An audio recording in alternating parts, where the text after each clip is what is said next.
Prodigy, Breathe. Yeah, okay, that'll do. On XFM, Josh Widdicombe, producer Neil. Morning. Nish Kumar. Hi there, Josh. And now, James Acaster. Hello, Josh. Now, we all know you're here for a reason. I always am, though. Yeah, you always are. I just meant on God's Earth. Yeah, everyone knows that. Yeah, Is this going to be your David Icke moment? Yeah. So I like the idea that sometimes he's here just because he's in the area. Yeah. Just in Leicester Square, just going to M&M World. has anyone ever been just in the area in Leicester Square? Just swinging by. People from outside London who do listen to the show probably think when they say XFM live from Leicester Square, it sounds quite salubrious. I mean, it's probably the worst place in the world. Yeah, it's certainly. I was gigging in Piccadilly Circus yesterday night, and it did make me think. I mean, it's very difficult to make a continued case for the ongoing human race. Like, it really is. It was bleak. There were so many fights, and police just sort of watching the fights, just being like, look, we could get involved, but at the same time. Also, the cinema tickets are so expensive. That first time you go into a cinema in Leicester Square and you don't know, no one told you, and you go, just have one. They go, yeah, that'll be £25. And you assume it's going to be like a special screen. Yeah. It's not. A special film. Yeah. It must be in 4D. Have you not seen Goodfellas with the real ending? Yeah. What is this, a gold film? I must be in it. I must be in the film. I mean, are you a fan of Leicester? You've got to be a company man. It's an area that I work in. I mean, you couldn't have been less equivocal about that. I do often wonder how many tourists have got me just skulking across the back of their photo trying to get to the tube. Well, I always wonder if I came to London as a tourist, what would I do? Would I do all straight to M&M World, mate? Straight to M&M World. Selfies in front of the M&Ms. I've been in M&M World once, and I almost resorted to physical violence within 30 seconds. It's the worst. It's absolutely the worst place in the world. Who is theming? Why does it even exist? I went in there with Nick Helm, who was the worst person going there with, to a very short temper, and the whole time I was looking for the peanut butter M&Ms, which I really like, and we couldn't find them. So we asked one of the people, do you have peanut butter M&Ms? And he went, oh no, sorry, you have to go to special shops to get those. And Nick just threw his arms in the air and gestured at all the M&Ms. Special shop? Yeah. Is it a special shop, mate? They have so few varieties of M&M that aren't basically toys. Like, it's amazing. But are even M&M? Did I miss this? Are M&Ms even that popular that they need their own shop? Well, no, I don't think anyone was calling for it. No, I don't think there was a local council petition. We're so sick of Kit Kat land. Yeah. We want M&M World now. So many people loved M&Ms that they'd already printed up their own citizens' passports for M&M World, but they just needed an actual place to call home. Kit Kat land sounds like the kind of thing someone would say and get sacked from UKIP. Too many people coming over here from Kit Kat land on the Yorkie boat. Absolutely unbelievable. What I want to know is, does M&M World have to conform to UK laws, or is it like Monaco? Is it like its own principality within England? That was actually where Lewis Hamilton was originally going to move. To avoid tax. He didn't move to avoid tax. He moved to Switzerland because he couldn't handle the celebrity. That's what he said. Come on, mate. No one believes it. Right, also, let's move on. He's a huge fan of concealed Nazi gold. And chocolate, which brings us back to M&M World. Josh Widdicombe. Podcast XFM. Left hand free, Alt J. There we go. There we go. Oh, if Alt J are listening, they're going to be just turning off their radio. I like their new album. That was really good. I do think they've made a mistake in not calling it There We Go. The new album from Alt J. There we go. That'll do. Featuring the tracks That's That and Oh Well. And There's Always Next Year. I think it's a good album, and I think it's done very well, hasn't it, Neil? It's a great album. It was a really good song. I really enjoyed that. Oh, come on, Nish. I've just heard of Alt J in other news. No. Josh, I cannot overestimate You've just how heard of Alt J? Yeah, I don't think I've ever actually heard one of their songs They before. won the Mercury Music Prize. The once prestigious Mercury Music Prize. Don't worry, Nish. Up until now, I thought they were called ALTJ. I pronounced every letter. Now, we've had a tweet in, haven't we, Nish? about M&M World. Yeah, people don't know what M&M World is. No. Lucky. Oh, so jealous of those people. Yeah, I remember a time when I didn't know what M&M World was. Yeah. So what? How would you describe it? It's a large glass building. It's the end of civilization as we know it. That's not helping. It is the only shop that when the first time I saw it, I did a double take. yeah. I couldn't believe my eyes. I've got one, and I don't know if I've this is really, but between Liverpool Street and Shoreditch High Street tubes or overground, doesn't matter. There is a coffee and vapor cigarette bar. Every time I go past, I just think, what's that? Oh, come on! No, I have to say that so the M&M shop is vapor cigarettes anywhere. Yeah, I know, but that's not as big a double take for me as another shop which is opened again just down the road, the Bubba Gump Shrimp Company. Oh yeah, that's an American brand. Yeah, it's an American brand, which I assumed was a reference, obviously, to the Bubba Gump Shrimp Company in Forrest Gump. But they have a shop for merchandise, none of which references the film Forrest Gump.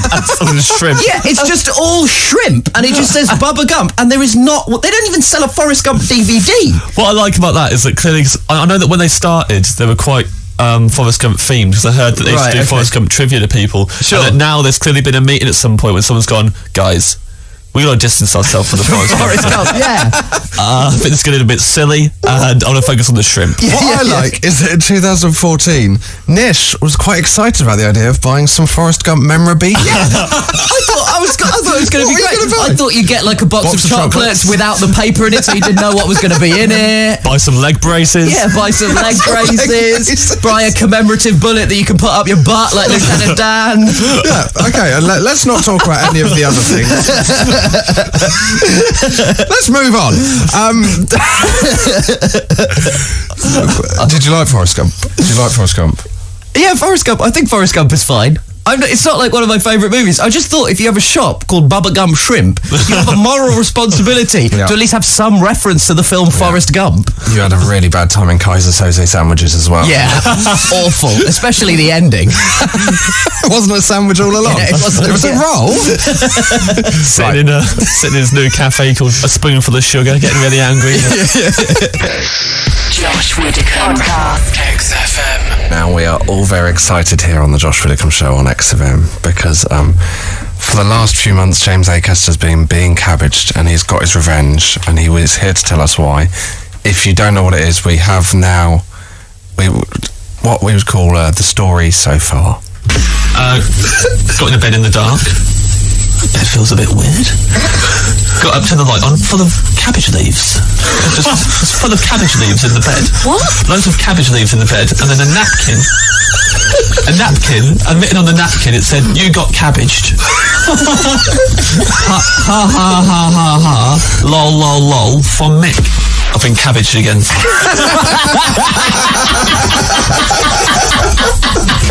I will never declare peace until I have cabbaged you back. I promise I will cabbage you back one day, and when that day comes, you will know that I am the true cabbager. How do you feel, Mick? I don't feel anything.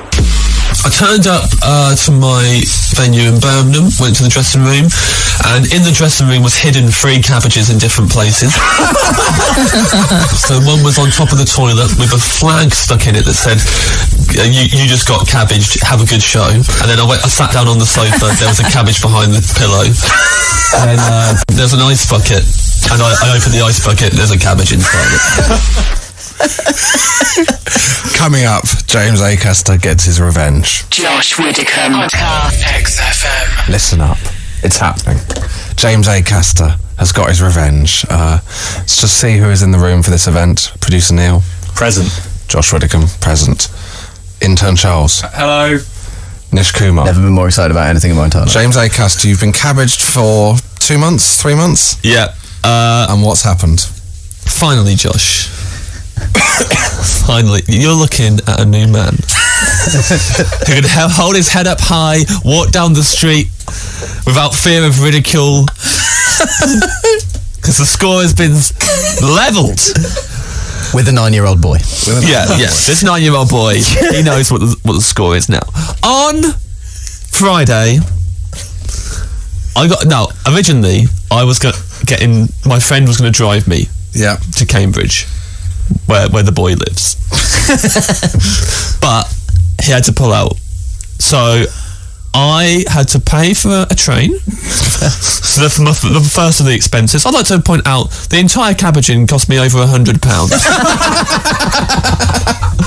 That's probably early doors. I should point that out. Yeah. I spent over £100 on Cabbaging this 9-year-old. I'm still the winner. Wow. I'm still the winner. Yeah. Got the train. Got to Cambridge, and oh, by the way, David refused to help me. David Trent is Mick's dad. Yeah. He's my friend, and he refused to help me, so I had to... He refused to help you bully his son? Yeah. Absolutely mind-blowing. Really bad. Well, bearing in mind, David had guilted me after the first... When I got cabbaged by Mick the first time, David said, "Why didn't you cabbage him back? You're a weirdo." And had a go at me and called me weird. So I thought David would help me cabbage him back, but he refused to. Instead, he helped Mick cabbage me further another 4 or 5 times. Now, I had to instead go sneakily to David's wife, and she put a key out for me so that I'll be able to get in the house. Absolutely incredible. So I arrived at Cambridge. First of all, I had the conundrum of I had to buy the cabbages.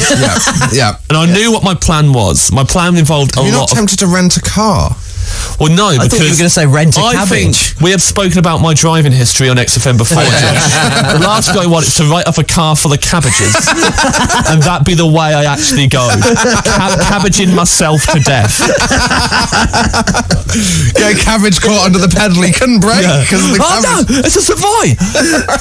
So, the conundrum I had was that I needed to buy the cabbages, but I also needed to transport the cabbages to the house. Yeah. So I knew I had to get a cab. One word. Ocado. I knew I had to get a cab.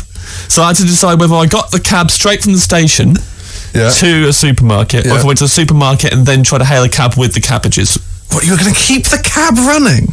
The Cabbage. What do you think about that? I went through that process in my head of how you could make a pun and decided against it. You made the wrong decision, mate. You made the wrong decision. I went in to Tesco Extra. Yeah. No cabbages on sale. I didn't have any cabbages on the shelves. I went in a co-op. No cabbages on the shelf. Yeah, that's because Mick's bought them all to send to you. That's what was going on in my head. I was like, he's bought all the cabbages. What? Hold on, I'm not at home right now. What's going on? I went to Sainsbury's. 3 white cabbages. 5 red ones. Not good enough. I bought them all though. Yeah, of course. You bought 8 cabbages. Bought 8 cabbages. Did you go self-service or did you go through the... I went to self-service with those, and that's annoying because you have to weigh every single one of them. So it was a really slow process while the people behind me saw me like loading up a bag full of 8 cabbages. This guy is going to enjoy making his own coleslaw. Yeah. Save me some, make you look passionate. Fortunately, they were all XFM fans, so they were like, Acaster's getting his revenge. Yeah. It's really got to this guy. Then I didn't know where else to go. I needed more cabbages. I still hadn't got enough cabbages. So I went outside and hailed a taxi. Got in, I said, "Mate, I need you to take me to somewhere where I can buy a lot of cabbage." Oh, no! It's like a cabbage-based remake of the film Collateral. I said, "I don't know my way around Cambridge. You need to show." So he drove me to a really grubby greengrocer. I went in and got 5 more because that's all the cabbages they have, but they're quite grotty. I got them. Then he took me to a Budgeons. Oh, by the way, every time I'm in these shops, he's keeping the meter running outside. Did he ask you why? No, he just went, "Okay, fine." What the most tense moment was when I went into Budgeons and I had to buy my own trolley. I had to do the £1 thing, and I couldn't get the pound thing to work, and the meter was running. I was just like, oh man. Got quite a lot in Budgeons. After the Budgeons shop, I had 20 cabbages. Right, I have a question at this point. Do we think that cabbaging is a Cambridge-specific activity? Because at no point has anyone questioned why you're buying up all of the cabbages. At no point has the taxi driver asked why you have 15 cabbages. In Budgeons, right, I did get questioned. Right, okay. by the man in front of me, who turned around and said, "What are you doing? Are you having a cabbage party or something?" Yeah, again, that's not a thing. And I said something like that. Oh, also in Budgeons, I bought 5 bags of Brussels sprouts. Oh, mini cabbages. Got in the cab. He drove me to Trent's house. Got all the stuff. Went in. You didn't even ask. He just knew. Yeah, he was like, go to David Trent's, yeah? About time someone did this. He's cabbaged me 5 times this week. Let myself in. Went up to the 9-year-old boy's bedroom. Oh, good Lord. Then, He knew he was going to be out. You knew he was going to be out. he was out, he was at What school. time of day was this? This was like 1 o'clock, I'd say, in the afternoon. Then I set about removing all of his belongings from the room. Just clearing the shelves and the cupboards. Everything off the floor. And I moved all of Does he them. have a lot of stuff? He has a lot of stuff. He's a hoarder. He's a proper hoarder who doesn't throw away anything. He had rocks that he'd found on on walks. Not even nice looking rocks. He had a series of bouncy balls that he keeps in socks, and I don't even know why that is. A Full Metal Jacket kind of thing. But I got all the stuff, and I moved all of the stuff into his parents' bedroom, hid him in that bedroom. Then I replaced all the things with the cabbages. So I started replacing them with cabbages. By the time I put all the cabbages out, so I kind of like put the cabbages on the surfaces and then peppered the Brussels sprouts between all the cabbages to fill up the gaps. Right, okay. I still wasn't happy. I went outside and I got another cab. I went to Tesco. I bought 25 more cabbages. from the big Tesco this time in Fulbourn. Oh my word! Fulbourn Tesco has got like loads of cabbages. Not anymore, it hasn't. Not anymore. 25 of them in a big trolley. Got them in. Got back to the house. I put the 25 new cabbages. It covered the floor. All over the floor. Oh no! All over all the surfaces. So it looked like a nightmare. It looked horrible. So many cabbages everywhere. We'll play a song at the break of when you've set it up and before he gets home. Well, that's what happened. I put all those cabbages out. I blue tacked my phone to the corner of the bed so it was recording the whole thing. I heard him open the door and I hid. Oh, also, I should point out, I put, like he did to me, I put a post-it on the front door saying Cabbage moment. Yeah. Which is what he did to me, and I drew up my own sign saying "You got cabbaged," spelt wrong like he does, and then a drawing of a random bike in the corner, which is what he did to me as well. And then I hid. Josh Widdicombe. XFM. The Josh Widdicombe Show on XFM. Nish, Kumar and producer Neil are here. But Tenterhooks. The important thing is James Acaster is here after 2 months of a 9-year-old son of his friend sending him cabbages. He's got revenge. We've got to the point in the story where you got into his house, you left 50 cabbages and Brussels sprouts in his bedroom. Yes. You set it up, you'd removed all the belongings from his bedroom. You set up your phone to film his reaction. You heard the door open. Ran away and hid. At any point, did you find yourself, before Mick arrived, thinking, I'm stood in a 9-year-old's bedroom that I have covered in cabbages. Yep. What has happened? Nish, throughout the entire day, I thought, this is the weirdest thing I've ever done, and this might be one of the worst days of my life. Like, as I was doing it, I was thinking, what has my life come to? That I'm not even looking at the price of these cabbages, I'm just ringing them up because I want to get in so bad. Anyway. So, press record on the phone, ran out, closed the door to his bedroom, ran into another room, and hid, and listened. Did you know he was going to arrive at that time? Yeah, his mum had texted me saying, just coming back from school now. So I knew he was coming. Was his sister there as well? His sister had already got home, and she was in on it. Yeah. So I said, what do you think about this? She went, brilliant. Just play along with it. She's like, no problem. So there's a post-it note on the front door that says Cabbage moment, which is what he did to me. Right. So I hear him coming in the door going, and he's clearly said to his mum, what's that? And she's gone, I don't know, have you been cabbaging again? So on the way in the door, he's going, I didn't do it, Mum. I haven't done any cabbaging today. I haven't done it. And so I'm in the room thinking, oh no, he's about to have a full-on argument with his mum over this. This is my fault. But he didn't do that. He went upstairs, and then I heard him shout, what is all my stuff doing in your bedroom? To his mum. So why had he been in her bedroom first? Well, that door I'd left open. So he walked past it, saw all his stuff in the corner, and was like, why is my stuff in your room, Mum? And she was like, I don't know, have you put it in there? I didn't put it in there. Amazing. She sounds like she knows exactly. She's doing really She's well. a real grifter. She's really playing it.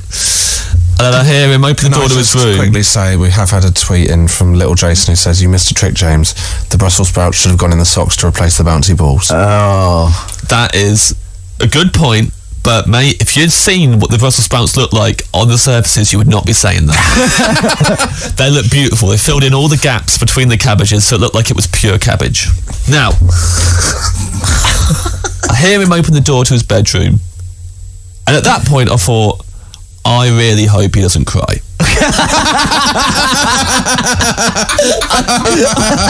That was all I could think. I cannot believe that's the first time that possibility had entered your head. Before then, I'd been riding on pure adrenaline.